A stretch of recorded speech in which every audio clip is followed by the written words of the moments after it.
जय हिंद साथियों, मैं फिर से आपके अपने यूट्यूब चैनल मोटिवेशनल मंदिर में आपका स्वागत करता हूं।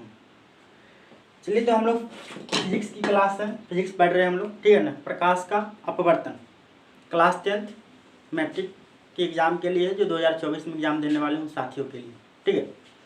और हम लोगों ने प्रकाश का परावर्तन जो है पढ़ चुके हैं, प्रकाश का अपवर्तन पढ़ रहे हैं और इसका बहुत सारे टॉपिक्स जो है ऑलरेडी हो चुके हैं, ठीक है। बहुत सारे मेन इम्पोर्टेंट टॉपिक्स जो है वो हम लोग ऑलरेडी कर चुके हैं। अब हम लोग करने वाले हैं इसके आगे का टॉपिक, कि आगे हम लोग का टॉपिक क्या पढ़ना है। तो अगला टॉपिक जो हम लोग का है प्रिज्म, इसके बारे में बात करनी है दोस्तों। प्रिज्म के बारे में हम लोग को बात करना है कि प्रिज्म क्या होता है, ठीक है। इससे एग्जाम में क्वेश्चन पूछे जाते हैं, ठीक है ना। प्रिज्म क्या होता है इसके बारे में हम लोग बात करेंगे। तो दोस्तों पहले इसको ना तो एक फिगर देख लेते हैं, फिगर के थ्रू से इसको समझेंगे। जैसे देखिए, एक फिगर यहाँ पे हम लोग बनाने की कोशिश करते हैं,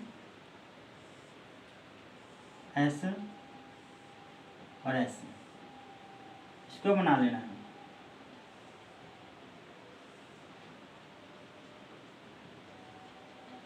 ये देखिए, इसका नाम रख दीजिए ए डैश, या ए रख दीजिए बी सी, और इसका नाम ए डैश, इसका नाम बी डैश, इसका नाम सी डैश। ये दोस्तों, ये देखिए एक तंबू आप लोग देखे होंगे, है ना। तंबू जो लगता है वो देखे होंगे कि तंबू में क्या होता है, दोनों तरफ से ऐसे गिरा हुआ होता है, इस टाइप का होता है, वही है ना। मतलब क्या है, एक जो है इस तरफ से गिरा हुआ, एक अंदर की तरफ से, एक इधर से और एक इधर से, और नीचे की तरफ प्लेन है।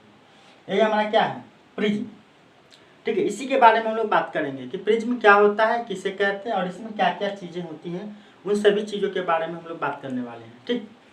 तो चलिए, प्रिज्म के बारे में, प्रिज्म क्या कहता है, किसे कहते हैं, उनके बारे में हम लोग बात करते हैं। तो कहा जाता है कि किसी कोण पर झुके, है ना, किसी कोण पर झुके दो समतल पृष्ठों के बीच घिरे हुए पारदर्शक माध्यम को हम लोग क्या कहते हैं, प्रिज्म कहते हैं। मतलब क्या कहा कि किसी कोण पर ऐसे झुका हुआ होगा, है ना, दो समतल पृष्ठों के बीच में क्या होगा, घिरा हुआ होगा, और कैसा होगा, पारदर्शक माध्यम होगा, है ना। पारदर्शक माध्यम का मतलब दोस्तों कि इस तरफ से उस तरफ क्या होगा, हमें दिखाई दे, या इस तरफ से उस तरफ प्रकाश का क्या होगा, आवागमन होगा। मतलब प्रकाश आसानी से आर पार कर जाता होगा, ठीक है। तो हम लोग साथियों लिखेंगे कि किसी कोण पर झुके दो समतल पृष्ठों के बीच घिरे हुए, है ना, किसी कोण पर झुके हुए, ठीक है साथियों, किसी कोण पर झुके हुए दो समतल पृष्ठों के बीच, ठीक है, झुके हुए दो समतल पृष्ठों के बीच घिरे हुए किसी पारदर्शक माध्यम को दोस्तों क्या कहते हैं, प्रिज्म कहते हैं, ठीक है दोस्तों। किसी पारदर्शक माध्यम को क्या कहते हैं, प्रिज्म कहते हैं। देख लीजिए क्या बोला कि किसी कोण पर झुके हुए, देखिए किसी कोण पर ये झुका हुआ है, दोनों सतह, किसी कोण पर झुके हुए दो समतल पृष्ठों, है ना, दो समतल पृष्ठ, एक उधर से और एक इधर से, दोनों घिरा हुआ, और ये पारदर्शक होता है ना। पारदर्शक माध्यम जो होता है मतलब प्रकाश इससे आसानी से आर पार कर जाता है, इसे हम लोग क्या कहते हैं, हम प्रिज्म कहते हैं, ठीक है दोस्तों। फिर देखते हैं प्रिज्म में और भी बहुत सारे पार्ट होते हैं, उनके बारे में भी हम लोग बारी बारी से देखते हुए चलेंगे, है ना। कौन कौन सा पार्ट होता है आप देखते हैं। इसके बाद दोस्तों हम लोग के सामने एक आता है अपवर्तक पृष्ठ आता है। क्या होता है, अपवर्तक पृष्ठ। प्रिज्म में ही हम लोग पढ़ेंगे किसके बारे में, अपवर्तक पृष्ठ के बारे में। अपवर्तक पृष्ठ कहने का मतलब होता है कि वैसा पृष्ठ या वैसा सतह जिससे क्या हो, प्रकाश का आवागमन हो, यानी प्रकाश आर पार करे, है ना। तो प्रिज्म को अगर देखेंगे हम लोग, तो प्रिज्म से क्या होगा, उसके इधर उधर से क्या होगा, प्रकाश जो पार करेगा। एक हम दिखाते हैं आप लोग को, ठीक है, दिखाते हैं कि किस तरह से काम करेगा। कॉपी लो, हाँ चलिए देखिए दोस्तों, ये कॉपी हमारे सामने है ना। ये देखिए, आप ऐसे देख सकते हैं, इस टाइप का दिख रहा होगा सभी लोग को, है ना। ये है हमारा प्रिज्म है, क्या है, यही हमारा प्रिज्म है। देखिए एक सतह ऐसे गिरा हुआ, एक इधर से गिरा हुआ, देखिए इधर से, ये सामने भी आपको दिख रहा होगा, देखिए पीछे भी दिख रहा होगा और नीचे भी दिख रहा होगा। ये प्रिज्म है हम लोग का। मैट्रिक एग्जाम में क्वेश्चन पूछा जाता है, ठीक है, मैट्रिक एग्जाम में क्वेश्चन पूछा जाता है कि प्रिज्म कितने सतहों से घिरा होता है। दोस्तों देख लीजिए, 1, इधर 2, 3, 4, 5 यानी 5 सतहों से घिरा होता है। यह हमारा प्रिज्म हो जाएगा। अच्छा, प्रिज्म में अपवर्तक पृष्ठ की हमने बात की, किसकी? अपवर्तक पृष्ठ की। अच्छा, अपवर्तक पृष्ठ कहने का मतलब ये है दोस्तों कि जिससे हम लोग प्रकाश को पार करें। मान लीजिए टॉर्च हमारे सामने, हम यहाँ पे ऐसे डालेंगे तो प्रिज्म इधर से जाएगा और इधर से निकलेगा, या तो इधर टॉर्च डालेंगे इस तरफ तो इधर से जाएगा और इधर निकलेगा। ठीक है साथी, इसी को हम लोग क्या कहते हैं? अपवर्तक पृष्ठ कहते हैं। तो कहेंगे कि प्रकाश का आवागमन इसके जिन 2 फलकों से होता है, प्रकाश का आवागमन इनके जिन 2 फलकों से होता है उन्हें हम लोग क्या कहते हैं? अपवर्तक पृष्ठ कहते हैं। क्या कहते हैं दोस्तों? अपवर्तक पृष्ठ। तो लिखेंगे कि प्रकाश का आवागमन इनके जिन 2 फलकों से होता है, ठीक है, प्रकाश का आवागमन इनके जिन 2 फलकों से होता है उन्हें साथियों अपवर्तक पृष्ठ कहेंगे। उन्हें अपवर्तक पृष्ठ कहते हैं। उन्हें अपवर्तक पृष्ठ कहते हैं साथियों। देखिए अपवर्तक पृष्ठ कौन हो जाएगा बताइए। और यहाँ पे देखा जाए पिक्चर को जो अभी हमने आपको दिखाया, अगर ऐसे देखिए ये, तो मान लीजिए कि इसका नाम क्या है? ए बी सी, इसका नाम A dash B dash C dash. तो अपवर्तक पृष्ठ कौन बोला? ये बोला, इससे ना प्रकाश पास करेगी। तो क्या नाम रखा? ए, है ना, सी डैश और ए डैश। मतलब ये सामने देखिए ए सी डैश ए डैश। ठीक है साथी, तो यहाँ पे हम लोग लिखेंगे ए सी डैश ए डैश। अच्छा, और एक और होगा दोस्तों, एक और होगा साथियों, क्या? इस तरफ से देख लीजिए, इधर वाला भी तो होगा ना। तो ए डैश, या मान लीजिए इधर से ए बी, नीचे बी डैश ए डैश, और उधर से तरफ से देखते हैं तो A B dash A dash. तो ये हमारा हो जाएगा क्या? अपवर्तक सतह। तो लिखेंगे A B dash A dash. दोस्तों ये हमारा अपवर्तक सतह हो गया। ठीक है, अब देखिए दोस्तों, ये दोनों अपवर्तक सतह जो है या अपवर्तक पृष्ठ जो है, देखिए तो कहीं तो मिल रहा होगा एक कॉमन जगह पे। देखिए कि जैसे मतलब ये दोनों पृष्ठ जो आपको दिख रहा है, ये वाला देखिए, मिल तो नीचे भी रहा है ऊपर भी रहा है, लेकिन ऊपर देखिए दोनों एक ही जगह पे मिल रहा है ना, एक ही जगह पे मिल रहा है। इसको भी हम कुछ नाम देते हैं, ठीक है। और इसका नाम दोस्तों, इसको हम लोग बोलते हैं प्रिज्म का कोर, इसको कहा जाता है। क्या कहा जाता है? इसको कोर कहा जाता है, अपवर्तक कोर। ठीक है, क्या बोलेंगे इसको? अपवर्तक कोर बोलेंगे। तो हम लोग कहेंगे कि ये दोनों पृष्ठ जिस सरल रेखा पर मिलती है उसे क्या कहेंगे? अपवर्तक कोर कहेंगे। क्या कहेंगे उसको?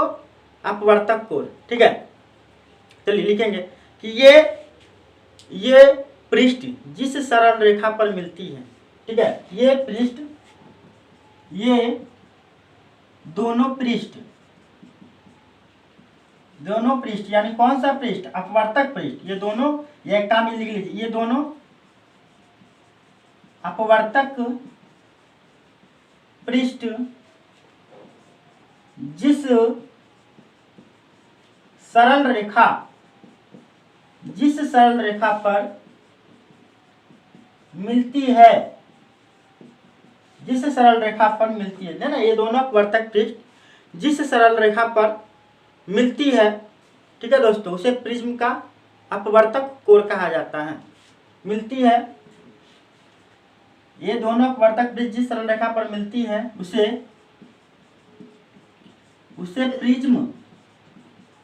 प्रिज्म का अपवर्तक कोर कहा जाता है। ठीक है दोस्तों, अपवर्तक कोर कहा जाता है। तो अपवर्तक कोण कौन हो जाएगा? जैसे यहाँ पे मिल रहा है दोस्तों, देखिए ये दोनों यहाँ और यहाँ पे मिल रहा है दोस्तों। अब आगे की तरफ हम लोग बढ़ते हैं, ठीक है ना। तो अभी हम लोगों ने क्या पढ़ा बताइए? प्रिज्म किसे कहते हैं, ठीक है। और प्रिज्म के बाद अपवर्तक पृष्ठ के बारे में हम लोगों ने पढ़ा। अपवर्तक पृष्ठ होने के बाद हमने क्या देखा? कि अपवर्तक पृष्ठ जिस दो कोणों के बीच में मतलब जिस पे मिलती है, एक सरल रेखा पर मिलती है, उसको क्या कहते हैं? प्रिज्म का अपवर्तक कोण कहा जाता है। अब हम लोग बात करेंगे कि ये जो जिस एंगल पे ये गिरा हुआ है ना, जिस एंगल पे ये दोनों सतह गिरी हुई है उसको हम लोग क्या कहते हैं? तो दोस्तों जिस एंगल पे ये दोनों सतह गिरी हुई है एक दूसरे से ऐसे, उसको हम लोग प्रिज्म का क्या कहते हैं? कोण कहते हैं, या सीधा सीधी क्या कहते हैं? प्रिज्म कोण भी कहते हैं इसको। ठीक है, इसको अपवर्तक कोण कह सकते हैं, प्रिज्म का अपवर्तक कोण कह सकते हैं, या केवल प्रिज्म का कोण भी कह सकते हैं। तो अगला पॉइंट हम लोग लिखने वाले हैं कि ये दोनों पृष्ठ अपवर्तक पृष्ठों के बीच के कोण को, अपवर्तक पृष्ठों के बीच के कोण को, ठीक है दोस्तों, अपवर्तक यानी जिस ये दोनों पृष्ठ जिस कोण पे झुका हुआ है ना, अपवर्तक पृष्ठों के बीच के कोण को प्रिज्म का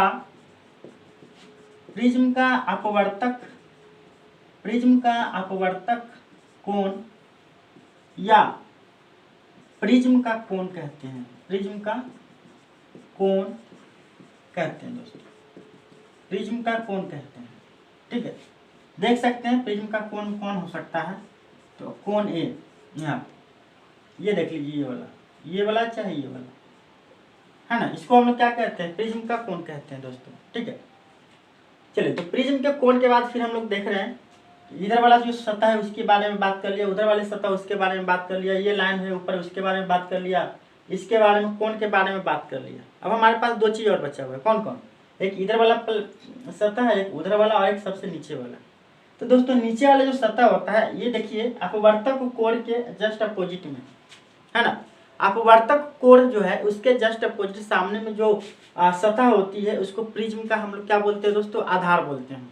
ठीक है, तो अपवर्तक कोण के सामने वाले पृष्ठ को क्या बोला जाता है दोस्तों? प्रिज्म का आधार बोलते हैं। ठीक है, तो अगला पॉइंट हम लोग क्या लिख लेंगे कि अपवर्तक कोण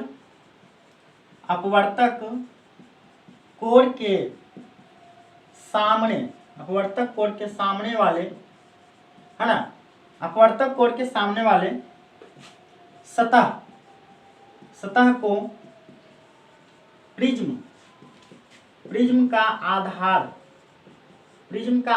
कहा जाता है। प्रिज्म का आधार कहा जाता है। तो क्या क्या हो सकता है वो देखिए, अपवर्तक कोण के सामने वाले सतह, अपवर्तक कोण तो ये होता है, और देखा जाए तो इधर वाला ये क्या है? अपवर्तक कोण बोलेंगे साथियों इसको, है ना, इसको अपवर्तक कोण बोलेंगे। ये वाला हो जाएगा प्रिज्म का कोण हो जाएगा दोस्तों, प्रिज्म का कोण हो जाएगा दोस्तों। ये नीचे वाला जो सतह है ना, ये नीचे वाली जो सतह है इसको हम लोग क्या बोलेंगे दोस्तों? इसी को हम लोग बोलते हैं प्रिज्म का आधार। क्या बोलेंगे? प्रिज्म का आधार बोलेंगे साथियों। ठीक है, और ये सतह ऊपर वाली जो सतह है, बाहर ऊपर वाली सतह जो है, इस सतह को हम लोग बोलते हैं दोस्तों अपवर्तक पृष्ठ बोलेंगे साथियों। इसको क्या बोलेंगे? अपवर्तक पृष्ठ इसको बोल देंगे। नीचे प्रिज्म का आधार। अच्छा, प्रिज्म का आधार देखिए दोस्तों क्या क्या है बताइए। तो देख रहे हैं बी डैश सी, है ना, बी डैश सी, ये हमारा क्या है? अपवर्तक कोण के सामने वाले सतह को, यानी प्रिज्म का ये आधार है। इसके बाद साथियों हम लोग इधर वाले पढ़ेंगे, ये और ये, इसके बारे में हम लोग बात करेंगे। ठीक है, तो आगे हम लोग चलते हैं, आगे हम लोग बढ़ते हैं इसके बारे में। अगला पॉइंट कहता है कि अपवर्तक कोण के लंबवत एक तल द्वारा प्रिज्म की काट ABC को प्रिज्म की मुख्य काट कहते हैं। ठीक है, क्या बोला गया है? अपवर्तक कोण के लंबवत, ये अपवर्तक कोण दिख रहा है, इसके लंबवत क्या करना है? एक काट काटनी है, एक काटना है, एक पार्ट। जैसे ABC एक पार्ट होता है, इसको हम लोग काटेंगे, काट करके इसको अलग करेंगे, तो इसको हम लोग प्रिज्म का मुख्य क्या कहते हैं? मुख्य काट कहते हैं। ठीक है, तो लिखेंगे हम लोग, क्या लिखेंगे दोस्तों? कि अपवर्तक कोण के लंबवत, है ना, अपवर्तक कोण के लंबवत, ठीक है, एक तल द्वारा प्रिज्म की काट। अगला लिखते हैं, अपवर्तक कोण के लंबवत, ठीक है, अपवर्तक कोण के लंबवत, ठीक है, एक तल द्वारा प्रिज्म की काट ABC को, है ना, अपवर्तक कोण के लंबवत अपवर्तक कोण के लंबवत प्रिज्म की काट, ठीक है, अपवर्तक कोण के लंबवत एक तल द्वारा प्रिज्म की काट, एक तल द्वारा प्रिज्म की काट एबीसी को प्रिज्म का मुख्य काट कहा जाता है साथियों, ठीक है। और ये जो काट जो होता है, प्रिज्म की जो काट होती है, ये प्रिज्म की जो काट होती है, ठीक है दोस्तों, ऐसे कांच के प्रिज्म का व्यवहार होता है जिसके मुख्य काट समबाहु त्रिभुज की जैसा होती है, ठीक है। हम लोग लिखेंगे प्रायः ऐसे कांच के प्रिज्म का व्यवहार किया जाता है, इसी में प्रायः ऐसे प्रिज्म की कांच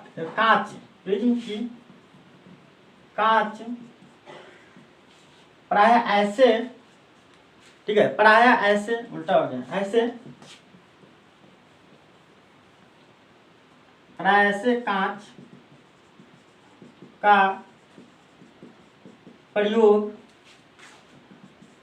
किया जाता है जिसका मुख्य काट एक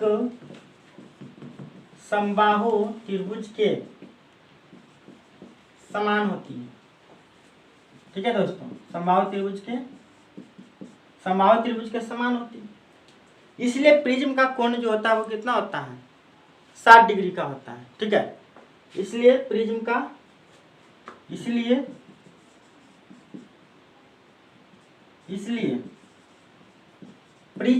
कोण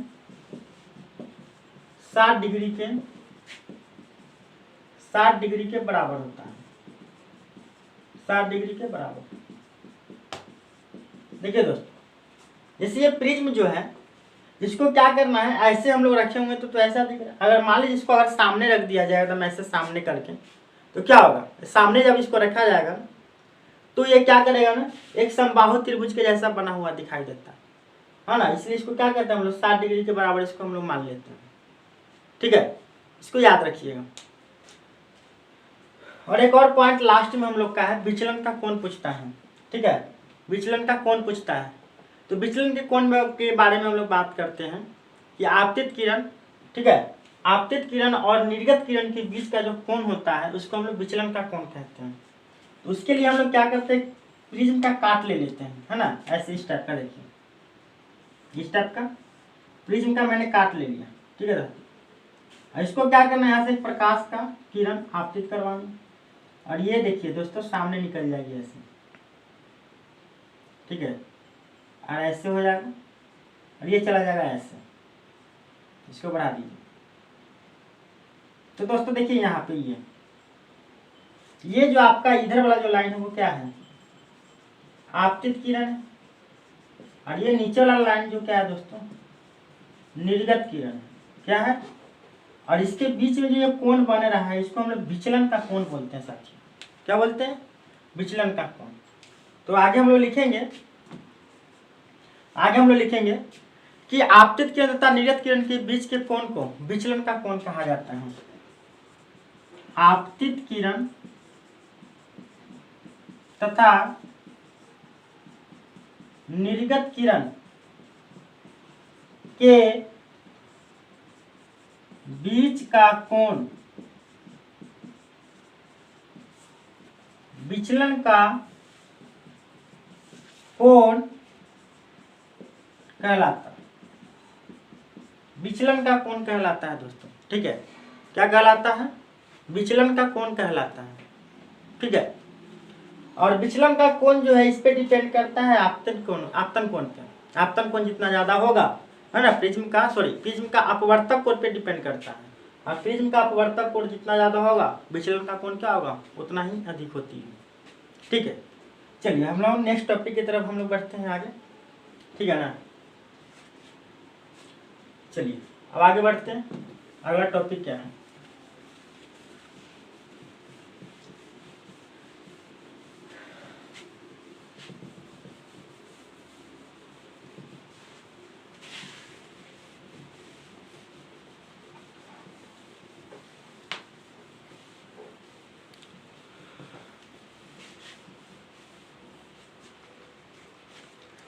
चलिए अब आगे बढ़ते हैं हम लोग।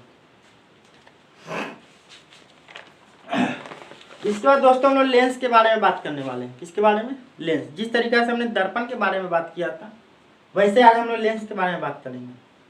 लेंस क्या होता है, जैसे दर्पण हमने पढ़ा था वैसे ही आज हम लोग लेंस के बारे में बात करेंगे कि लेंस किसे कहते हैं, लेंस कितने प्रकार के होते हैं, लेंस की क्रिया कैसे होती है, इन सभी चीज़ों के बारे में हम लोग पढ़ने वाले हैं। तो लेंस देखिए क्या है दोस्तों, लेंस पारदर्शक पदार्थ का वह टुकड़ा है, ठीक है, पारदर्शक पदार्थ का वह टुकड़ा है जो दो निश्चित ज्यामितीय सतहों से घिरा रहता है। ठीक है साथियों, लेंस क्या है? पारदर्शक पदार्थ का वह टुकड़ा है जो दो निश्चित ज्यामितीय सतहों से घिरा होता है। इसको लिखते हैं पहले फिर समझेंगे।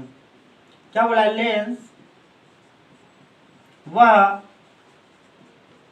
पारदर्शक, लेंस वह पारदर्शक पदार्थ का टुकड़ा है जो दो ज्यामितीय सतहों से घिरा होता है। देखिए दोस्तों, लेंस किसे कहते हैं एग्जाम में पूछा गया है। तो क्या बोलना है कि लेंस वह पारदर्शक पदार्थ का टुकड़ा है जो दो ज्यामितीय सतहों से घिरा होता है। ठीक है, अगला है लेंस दो प्रकार के होते हैं। लेंस दो प्रकार के होते हैं। कौन कौन होता है दोस्तों? तो यहाँ पे लिख लेते हैं फर्स्ट वाला। फर्स्ट में उत्तल लेंस, ठीक है दोस्तों, उत्तल लेंस। और दूसरा हमारा है अवतल लेंस। अगर साथियों याद है आप लोगों को तो आपने प्रकाश के परावर्तन में दर्पण के बारे में बात की है। दर्पण में भी हमने पढ़ा है दो दर्पण। कौन कौन? एक अवतल दर्पण और एक उत्तल दर्पण। वैसे यहाँ पे भी क्या है? उत्तल लेंस और अवतल लेंस। एकदम बिल्कुल वैसा ही नाम है, सिर्फ लेंस लगा दिया गया है और इसका काम जो देखेंगे थोड़ा थोड़ा सा चेंज रहेगा। ठीक है, तो ये हमारा लेंस के दो प्रकार हो गए, उत्तल लेंस और अवतल लेंस। देखते हैं कि उत्तल लेंस और अवतल लेंस जो है इन दोनों का क्या है, तीन तीन को रूप होता है, और भी रूप होता है इसका। तीनों रूप के बारे में फिर हम लोग बात करेंगे। तो पहले हम लोग देख लेते हैं उत्तल लेंस। ठीक है, किसके बारे में? उत्तल लेंस के बारे में। ठीक है, तो उत्तल लेंस क्या होता है? तो साथियों उत्तल लेंस के बारे में कहा जाता है कि किनारे की अपेक्षा, उत्तल लेंस में किनारे की अपेक्षा मध्य भाग क्या होता है? मोटा होता है। किनारे की अपेक्षा क्या होता है? मध्य भाग क्या होता है? मोटा होता है। यानी चलिए देखिए, तो पहले इसको लिख लेते हैं फिर पिक्चर एक बना देते हैं। क्या लिखेंगे? उत्तल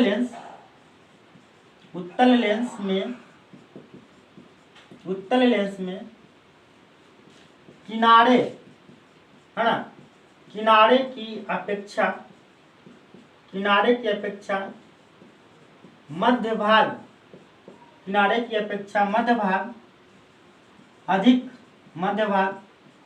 अधिक मोटा होता है। मध्य भाग अधिक मोटा होता है साथियों। ठीक है, किनारे की अपेक्षा अधिक मोटा होता है। और इसी में लिख लीजिए उत्तल लेंस के तीन रूप होते हैं। उत्तल लेंस के तीन रूप होते हैं।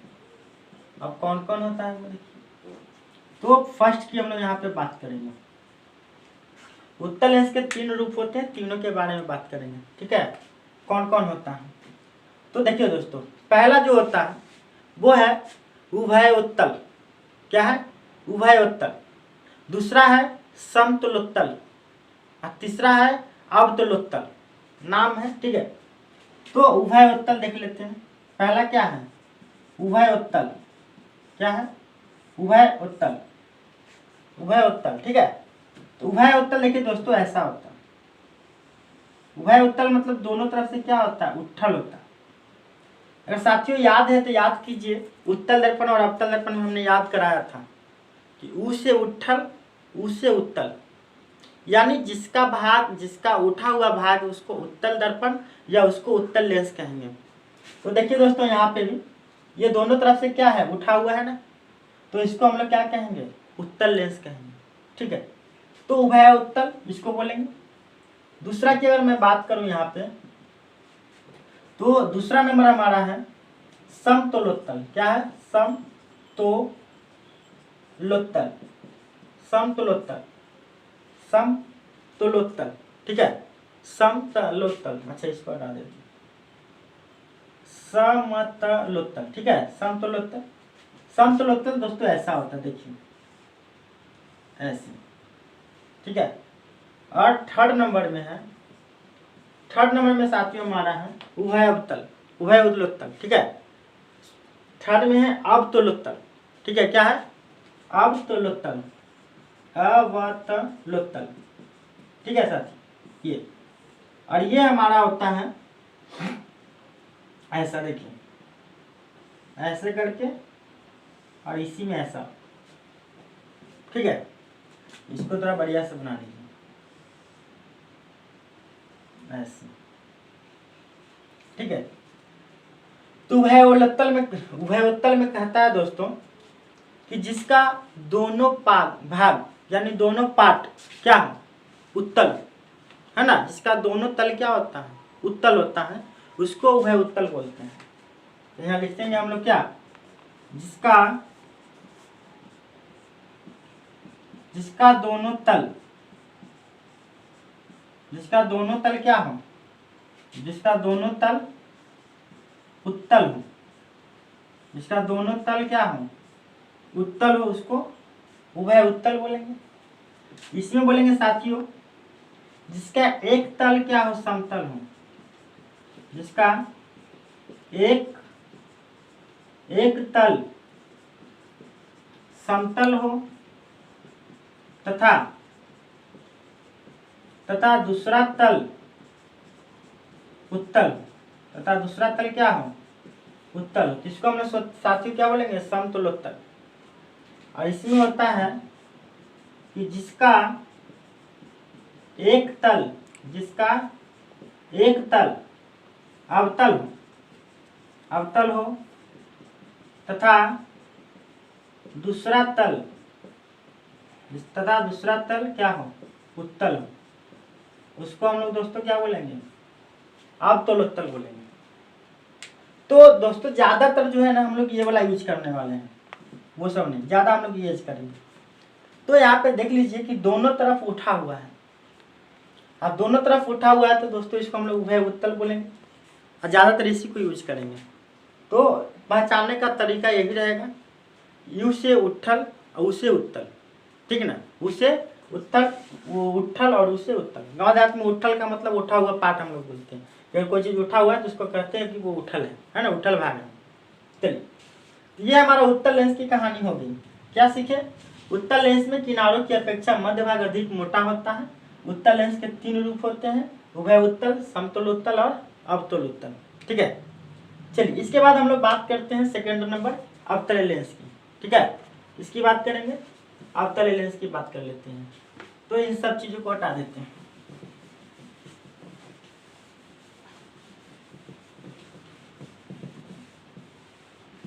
चलिए तो आगे हम लोग बढ़ते हैं सेकेंड नंबर में। सेकेंड नंबर क्या है दोस्तों, अवतल लेंस। क्या है, अवतल लेंस। तो दोस्तों इसका डेफिनेशन जो बनेगा वो हमारा बनेगा कि अवतल लेंस में है ना, अवतल लेंस में बीच की अपेक्षा किनारों में ज्यादा मोटा होता है। ठीक है, अवतल लेंस में क्या होता है, बीच की अपेक्षा किनारों में ज्यादा मोटा होता है। ठीक है, तो हम लोग लिखेंगे कि अवतल लेंस में मध्य भाग की अपेक्षा किनारे का भाग जो होता है अधिक मोटा होता है। लिखो, अवतल लेंस में, अवतल लेंस में है ना, मध्य भाग की अपेक्षा, मध्य भाग की अपेक्षा किनारे का भाग, मध्य भाग की अपेक्षा किनारे का भाग, किनारे का भाग अधिक मोटा होता है, अधिक मोटा। ठीक है साथियों, अवतल लेंस में मध्य भाग की अपेक्षा क्या होगा, किनारे का भाग अधिक मोटा होगा। और उत्तल लेंस में क्या था, किनारे की अपेक्षा मध्य भाग अधिक मोटा होता है ना। और एग्जाम में पूछता है क्वेश्चन कि अवतल लेंस और उत्तल लेंस में अंतर बताएं, तो अंतर अगर पूछता है तो आप अंतर में ये बता सकते हैं। ठीक है, आगे हम लोग देखेंगे कि अवतल लेंस के कितने रूप होते हैं। तो हम लोग देखेंगे दोस्तों, अवतल लेंस के भी तीन रूप, अवतल लेंस के तीन रूप होते हैं, तीन रूप होते हैं। ठीक है साथियों, मतलब अवतल लेंस का भी कितना रूप, तीन रूप।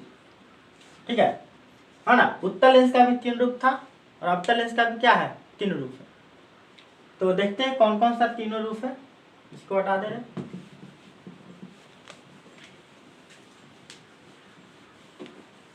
चलिए देखते हैं तो कौन कौन है वो देखिए। तो फर्स्ट नंबर में हम लोग बोलेंगे उभयावतल।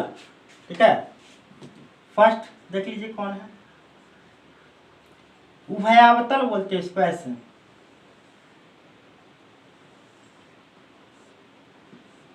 इसको हम लोग बोलते हैं उभयावतल। ठीक है सर, ये उभयावतल हो गया।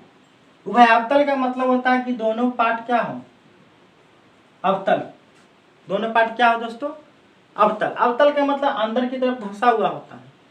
ठीक है, अवतल का मतलब क्या होता है, दोनों तरफ धंसा हुआ। और दूसरा हम लोग बोलेंगे समतलावतल। क्या बोलेंगे, समतलावतल। तो समतलावतल ऐसे होता है, देखिए एक तरफ समतल होगा, एक तरफ क्या होगा, अवतल होगा, ऐसे। इसको हम लोग बोलेंगे समतलावतल। ठीक है साथियों, समतलावतल।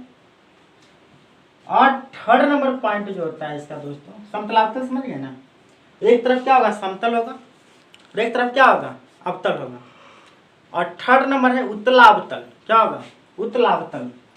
तो उत्तलावतल ऐसे होता है, देखिए एक तरफ उठा हुआ भाग रहेगा थोड़ा सा ऐसे, है ना, एक तरफ क्या रहेगा, उठा हुआ भाग, और एक तरफ ऐसे धंसा हुआ भाग। तो दोस्तों इसको हम लोग क्या बोलेंगे, उत्तलावतल। क्या बोलेंगे, उत्तलावतल। डेफिनेशन में अगर लिखना होगा दोस्तों तो क्या लिखेंगे बताइए, लिखेंगे जिसका दोनों तल, जिसका दोनों तल, जिसका दोनों तल क्या हो, अवतल हो, जिसको हम लोग क्या बोलेंगे, उभयावतल। इसमें क्या बोलेंगे, जिसका एक तल समतल हो, एक तल समतल हो। ठीक है, एक तल समतल हो तथा दूसरा तल क्या हो, अवतल हो, तथा दूसरा तल अवतल हो। और उत्तलावतल में क्या होगा दोस्तों, जिसका एक तल क्या हो, अवतल हो तथा दूसरा तल दोस्तों उत्तल। देखिए एकदम उसी के जैसा। और इसमें जो है ना दोस्तों, हम लोग ज्यादातर ये वाला यूज करने वाले हैं, उभयावतल का यूज हम लोग ज्यादा करेंगे। ठीक है, तो ये हमारा अवतल लेंस उत्तल लेंस के बारे में जानकारी होगी। ठीक है, नोट में आप एक पॉइंट आप लोग लिख लीजिए। ठीक है, नोट में कुछ एक पॉइंट लिखते हैं हम लोग कि लेंस की वृत्तीय परिधि के व्यास को, लेंस की वृत्तीय परिधि के व्यास को लिखें, लेंस की वृत्तीय परिधि के व्यास को, वृत्तीय परिधि के व्यास को दोस्तों लेंस का क्या कहते हैं, द्वारक कहते हैं। लेंस की वृत्तीय परिधि के व्यास को उसका द्वारक कहते हैं साथियों। एग्जाम में पूछा हुआ है, ऑब्जेक्टिव में पूछा जाता है। ठीक है, एग्जाम में ये क्वेश्चन पूछा हुआ है। चलिए अब आगे हम लोग बढ़ते हैं। लेंस की जो हम लोग पढ़ेंगे, लेंस में जैसे हमने दर्पण में क्या पढ़ा था, वक्रता केंद्र पढ़ा था, मुख्य अक्ष पढ़ा था, वैसे यहाँ पे हम लोग लेंस में भी क्या पढ़ने वाले हैं, वक्रता केंद्र और मुख्य अक्ष के बारे में कि क्या। तो देखिए दर्पण में हमने पढ़ा था कि जिस गोले का, है ना, जिस गोले का जो दर्पण बना होता है, उस गोले के केंद्र को हम लोग क्या कहते थे, वक्रता केंद्र कहते थे। और वक्रता केंद्र को और ध्रुव को मिलाने वाली रेखा जो होती थी उसको हम लोग क्या कह देते हैं, मुख्य अक्ष कहते थे। वैसे यहाँ पे भी कुछ वैसे ही कुछ टाइप का जो है आने वाले हैं, उनके बारे में हम लोग बात करेंगे। ठीक है सर। तो देखिए क्या क्या है, तो हेडिंग हम लोग डालेंगे वक्रता केंद्र और मुख्य अक्ष के बारे में। ठीक है, चलिए तो देखते हैं वक्रता केंद्र और मुख्य अक्ष के बारे में बात करेंगे, वक्रता केंद्र और मुख्य अक्ष। ठीक है, तो दोस्तों चलते हैं। तो वक्रता केंद्र क्या हो जाएगा बताइए, लेंस को घेरने वाली सतह के केंद्र को, लेंस को घेरने वाली सतह के केंद्र को क्या कहेंगे, वक्रता केंद्र। ठीक है, और वक्रता केंद्र की अगर हम लोग बात करते हैं, वक्रता केंद्र किसे कहते हैं, तो क्या लिखेंगे, वक्रता केंद्र यहाँ पे पहले लिख लेते हैं। वक्रता केंद्र को हम लोग सी से डिनोट करेंगे और यहाँ लिखेंगे कि लेंस को घेरने वाली सतह के, है ना, लेंस को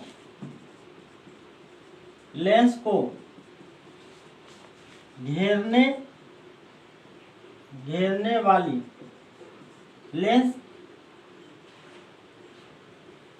लेंस को घेरने वाली सतह को, ठीक है, लेंस को घेरने वाली सतह के केंद्र को साथियों वक्रता केंद्र कहते हैं। क्या कहते हैं, वक्रता केंद्र कहते हैं। देखिए लेंस को घेरने वाली सतह केंद्र को क्या कहेंगे, वक्रता केंद्र कहेंगे। ठीक है, देखिए कैसे बनता है वो देखिए। जैसे मान लीजिए कि अगर हमको उत्तल लेंस है, तो उत्तल लेंस का जो हमने क्या पढ़ा था, उभय उत्तल पढ़े थे ना, उभय उत्तल, उसके बारे में। तो कैसे बनता है, देखिए दोस्तों यहाँ पे एक हमने यहाँ पे क्या किया, एक गोला लिया और यहाँ पे भी एक गोला, और ये दोनों एक दूसरे के ऊपर में इसको क्या कर दिए, मतलब एक शीशा है इस टाइप का गोल गोल, उसको ले लिए। तो ये जो बीच वाला जो पार्ट दिख रहा है ना दोस्तों आपको, ये वाला, ये लेंस बन गया। इसका केंद्र C1 मानते हैं, इसको केंद्र को C2। ठीक है दोस्तों, देखिए वैसे ही उत्तल, ये तो उत्तल लेंस बन गया। उत्तल लेंस में एक और बनाना था, समतल उत्तल। समतल उत्तल में क्या करते हैं, एक चौड़ा सा हम लोग क्या करते हैं, ऐसे समतल सतह, और इसी पे हम लोग क्या कर देते हैं, ऐसे या ऐसे होता है। देखिए एक गोला पहले ले लीजिए ऐसे, ठीक है, इसको C1, इसी पे क्या करना है, एक समतल प्लेट ऐसे रख देना, और ये सब जो कटिंग करके हटा देंगे तो ये देखिए पार्ट, ये वाला पार्ट है ना। और एक और हम लोग का है ऐसे। ठीक है साथियों, देखिए, और इसी पे क्या करना, एक और छोटा वाला ले लेना ऐसे। देखिए ये जो कट हुआ, ये वाला, इसका और इसका C1 है, इसका C2, इस तरीका से बनता है। ठीक है, अगर हम मान लीजिए कि अवतल लेंस की बात करें, तो एक प्लेट लेते हैं, उसको उस समतल, उसको ऊपर रख करके ऐसे रख दिया जाता है, इसको C2 है, इसको C1 मान करके इसको कट कर दिया जाता है। देखिए बीच का जो पार्ट बन गया ये वाला, ये हमारा उभयावतल हो गया। क्या बन गया, उभयावतल।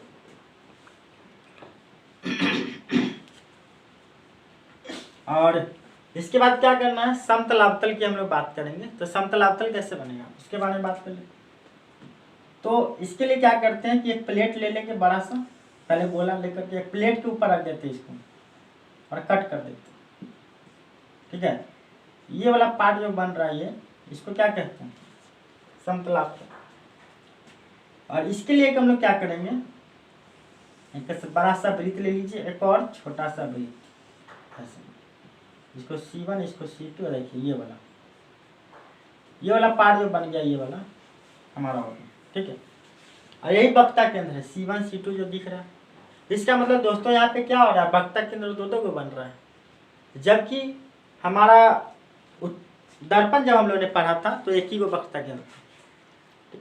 मुख्य अक्ष के बारे में हम लोग बात करते हैं तो कहता है कि किसी लेंस का मुख्य अक्ष उसकी सतहों के वक्ता केंद्र को मिलाने वाली रेखा को क्या कहते हैं? मुख्य अक्ष। किसी लेंस का मुख्य अक्ष क्या है? किसी लेंस का मुख्य अक्ष उसकी सतहों के वक्रता केंद्रों को मिलाने वाली रेखा है ना। मुख्य अक्ष क्या बोलेंगे, पहले लिखिए, हेडिंग डालिए, मुख्य अक्ष। मुख्य अक्ष बोलेंगे किसी लेंस का मुख्य अक्ष वह है ना, किसी लेंस का मुख्य अक्ष उसकी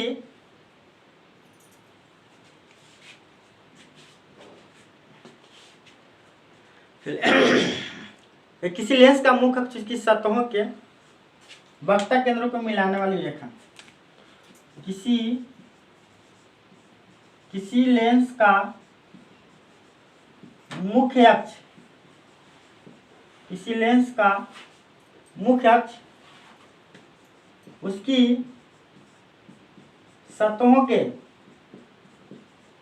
वक्रता केंद्र को मिलाने वाली रेखा। वक्ता केंद्र को मिलाने वाली रेखा है ना। किसी लेंस का मुख्य अक्ष क्या है, किसी लेंस का मुख्य अक्ष उसकी सतहों के वक्ता केंद्र को मिलाने वाली रेखा है ना। मतलब जैसे इसको हम मिला दिए, देखिए ये वाला ये मुख्य अक्ष बन गया, इसको ऐसे मिला देंगे मुख्य अक्ष, यहाँ पे इसको मिला देंगे है ना। ये सब क्या है, मुख्य अक्ष है। ये लाइन दिख रहा है, सब क्या है, मुख्य अक्ष, ठीक है। कोई दिक्कत यहाँ तक नहीं। चलिए इसके बाद एक और छोटा सा पॉइंट आता है जिसको हम लोग बोलते हैं प्रकाश केंद्र। तो प्रकाश केंद्र का यहाँ क्या काम? तो दोस्तों प्रकाश केंद्र का यहाँ पे वही काम है जो दर्पण में ध्रुव का हुआ करता था, ठीक है। ध्रुव का जो काम हुआ करता तो वही काम यहाँ पे कौन करेगा, प्रकाश केंद्र करेगा, ठीक है। चलिए तो आगे हेडिंग डालेंगे हम प्रकाश केंद्र, नहीं तो यहीं पे कहीं इसको डाल दीजिए, यहाँ पे देख लीजिए इसको, और इसको यहाँ से हटा देते हैं।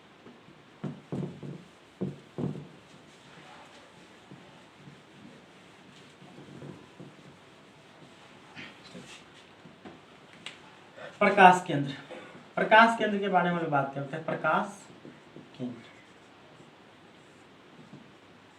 ठीक, जो दर्पण में ध्रुव जो काम किया करता था वही काम कौन करेगा, यहाँ पे प्रकाश केंद्र करेगा, ठीक है। तो कहता है कि किसी पतले लेंस का प्रकाश केंद्र उसके मुख्य अक्ष पर वह बिंदु है। क्या बोला, किसी पतले लेंस का प्रकाश केंद्र उसके मुख्य अक्ष पर वह बिंदु है ना, जिससे होकर जाने वाली किरण लेंस से अपवर्तन के बाद बिना विचलन के निकल जाती है। किसी पतले लेंस का है ना, किसी पतले लेंस का प्रकाश केंद्र लेंस की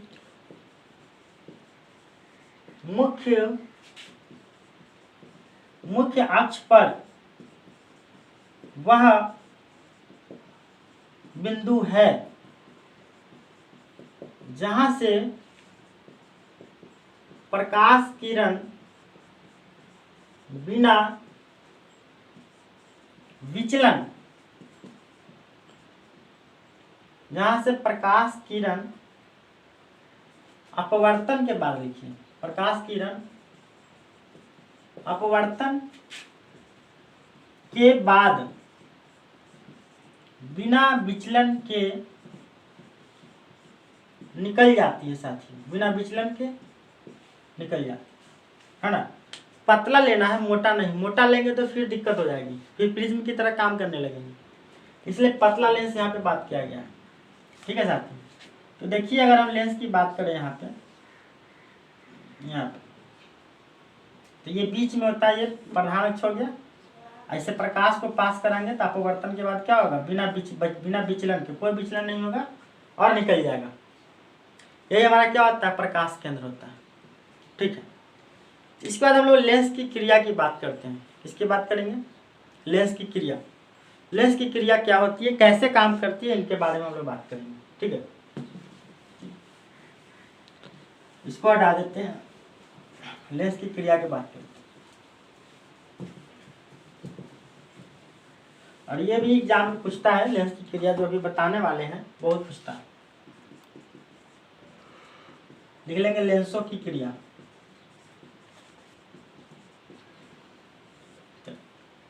दोस्तों अगर हम अवतल लेंस की या उत्तल लेंस की अगर बात कर लें, किसकी बात, उत्तल लेंस। तो उत्तल लेंस को दोस्तों अगर देखा जाए ना, तो ये ना बीच में क्या होता है, एक ऐसे क्या करना है, प्रिज्म का आधार ले लेना है और इसके ऊपर प्रिज्म का एक शीर्ष रख देना है ऐसे, इस तरह। और इसको जब आप दूर से देखेंगे ना, तो ये क्या होगा, जब दूर से देखने के बाद ये आपको उत्तल लेंस की तरह दिखाई देगा। प्रिज्म हमने पढ़ लिया है साथी, जब भी किरण को हम प्रिज्म से पास कराते हैं उसके शीर्ष की तरफ से, तो किधर भागने की कोशिश करता है, हमेशा वो हमेशा आधार की तरफ भागेगा। इसका आधार नीचे की तरफ होगा, यह हमेशा आधार की तरफ भागेगा ऐसे। ठीक है, ऐसे देखिए। अब दोस्तों ये जहाँ पे कट कर रहा है ना, इसको फोकस बोलते हैं। ये क्या बोलते हैं, फोकस। इसके बारे में अगला टॉपिक पढ़ेंगे हम लोग, फोकस। पहले ये देखिए। ठीक है, मतलब यहाँ पे ये हुआ कि अगर आप देखेंगे यहाँ पे, अगर हम लोग देखते हैं यहाँ पे, तो ऐसे कर सकते, देखिए तो एक प्रिज्म का यहाँ पे ना एक आधार ले लेते हैं हम लोग ऐसे, है ना। और फिर इसको क्या करते हैं,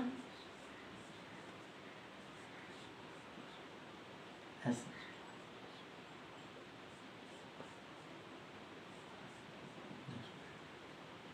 ये सब प्रिज्म का एक पार्ट, टुकड़ा लेते हुए चल रहे हैं। ठीक है, प्रिज्म का ये क्या है, एक टुकड़ा है। क्या है ये, प्रिज्म का एक टुकड़ा है। ठीक है, ऐसे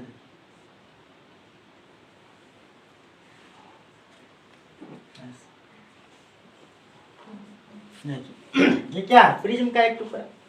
अगर इसको दूर से देखते हैं, और आप इसे दूर से देखते हैं, तो देखने से क्या पता चलता है, ये उत्तल लेंस की तरह काम करता है।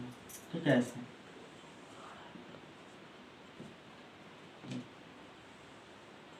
ऐसे ऐसे ऐसे, है ना, ऐसे।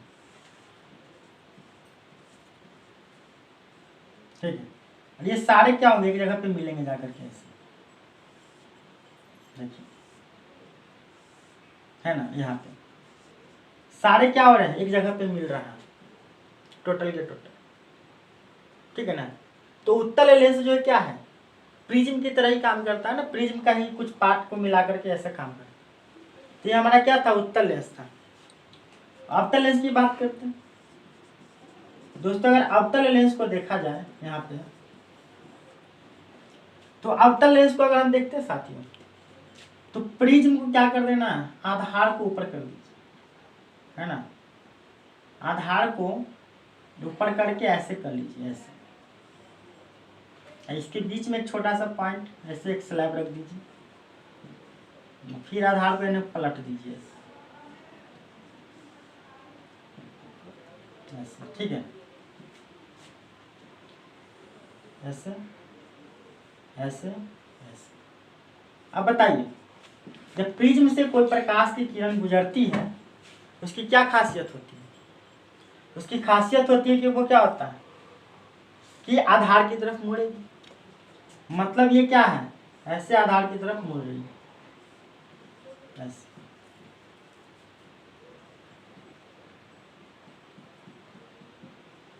यहाँ, और ये देखिए इसी को हम लोग फोकस भी बोलेंगे, है ना। इस तरह से काम करता है।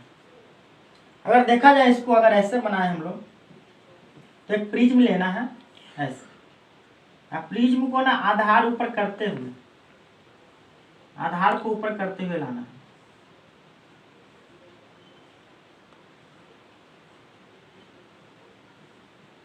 ठीक है, देखिए ऐसे एक चौला से ले लीजिए, फिर इसको क्या कर लीजिए,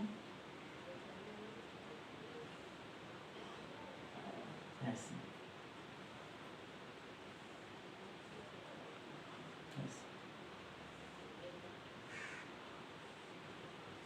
अगर आप दूर से देखेंगे ना दोस्तों, तो ये अवतल लेंस की तरह काम दिखाई देगा आपको। तो इसको क्या करना है, ऐसे किरण को पास करेंगे, है ना। इसको यहाँ पे भी किरण को पास करेंगे सब ऐसे। अब बताए दोस्तों, जब किरण ऐसे पास कराएंगे तो ये तो प्रिज्म को उल्टा करके रखा गया, मतलब इसका आधार क्या है, ऊपर की तरफ। ये क्या करेगा, ऊपर भागने की कोशिश करेगा। सब देखिए ऐसे, सब तो ऊपर की तरफ भागने की कोशिश करेगा कि नहीं करेगा, और सब जो पीछे की तरफ आकर के मिलेगा ऐसे, सब पीछे की तरफ आकर के मिलेगा ऐसे। ये हमारा फोकस हो जाता है। तो यहाँ से ना एक बहुत ही इंपॉर्टेंट क्वेश्चन पूछा जाता है ना। एक इंपॉर्टेंट क्वेश्चन पूछा जाता है, उसके बारे में देखिए क्या है। एग्जाम में पूछा जाता है खूब, है ना। एग्जाम में खूब पूछा जाता है। देखिए 2 पॉइंट हम लिखवाएंगे यहाँ पे, दोनों एग्जाम में खूब पूछता है। तो एक पॉइंट हम लोग क्या है, अवतल लेंस के बारे में, है ना। अच्छा चलिए अवतल लेंस के बारे में बोल दे तो लिखे कि अवतल लेंस का कार्य उससे होकर जाने वाली किरण पुंज को क्या करना है, अपसरित करना है। अपसरित करने का मतलब ऊपर की तरफ फेंकना, ठीक है। इसीलिए यही कारण है कि अवतल लेंस को अपसारी लेंस भी कहा जाता है।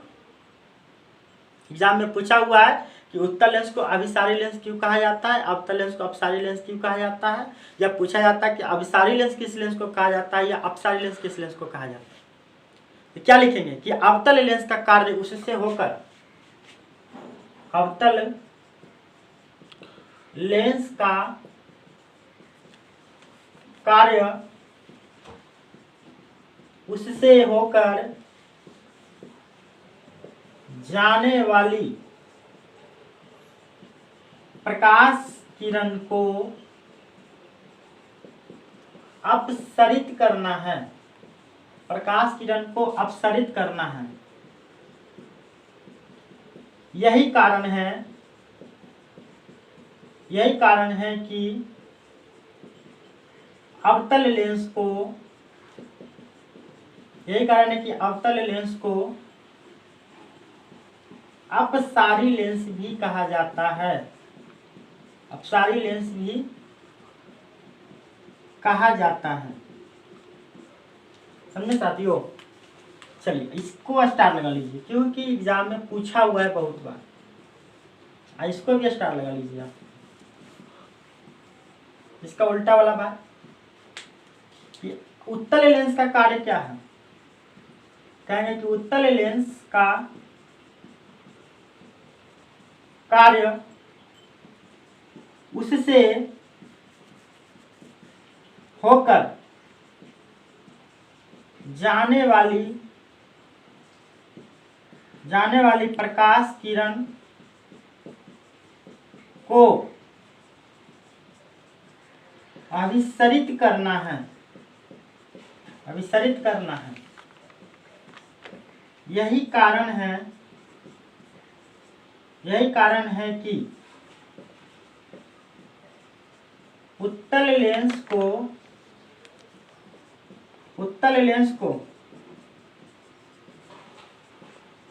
अभिसारी लेंस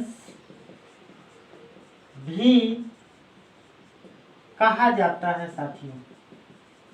यही कारण है कि उत्तल लेंस को अभिसारी लेंस भी कहा जाता है। एग्जाम में क्वेश्चन 2 नंबर में और 1 नंबर दोनों में इससे पूछा गया ठीक है। चलिए, मुझे उम्मीद है कि आप लोग को वीडियो पसंद आ रही होगी। अगर वीडियो पसंद आ रही है तो वीडियो को लाइक करें, शेयर करें, सब्सक्राइब करें। बाकी और टॉपिक जो है हम लोग का है, अब नेक्स्ट में हम लोग पढ़ेंगे। ठीक है। जय हिंद, धन्यवाद।